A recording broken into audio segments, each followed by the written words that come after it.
ازيكم عاملين ايه؟ يا رب تكونوا بخير. النهارده هعمل مقلب اخويا احمد ملهوش حل. شايفين علبة الرز بلبن الجميلة قوي ده وكيس المكسرات ده؟ هبدله كيس ملح وهحطهوله على طبق الرز بلبن. تتوقع رد فعله يبقى ايه؟ انا حاسه ان هو ممكن يتجنن. مستعدين معانا؟ يلا بينا.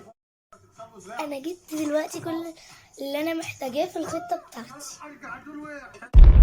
بصوا، هو ده الملح وده الرز بلبن وده الطبق اللي هحط فيه الملح ودي المكسرات وده المقص.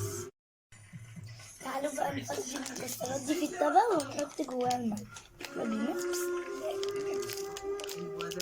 مش عارف اقول بجد، مش راضي. احمد بعد المقلب ده يتجنن. انتوا متخيلين رد فعله هتبقى ايه؟ ده ممكن يخلينا انا اللي اكل طبق الرز بلبن ده. كده دي نجحت اهي. انا دلوقتي بقى احط الملح ده في مكان المكسرات شويه صغير عشان ما يجيبش. مش عارف. بص بقى، انا هنادي عليه دلوقتي اقول له ده السكر ولازم نحطه مكان هنا ان دوت بتاع المكسرات. يلا بقى تعالوا معايا وانا بناديه عشان اشوف هو هيعمل ايه.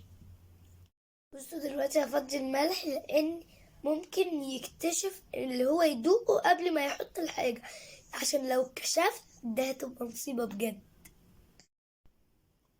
دلوقتي هحطه في المعلقة. بصوا هحط كمية كبيرة قوي. تعالوا بقى نحطها بس ما يكتشفش ان ده ملح.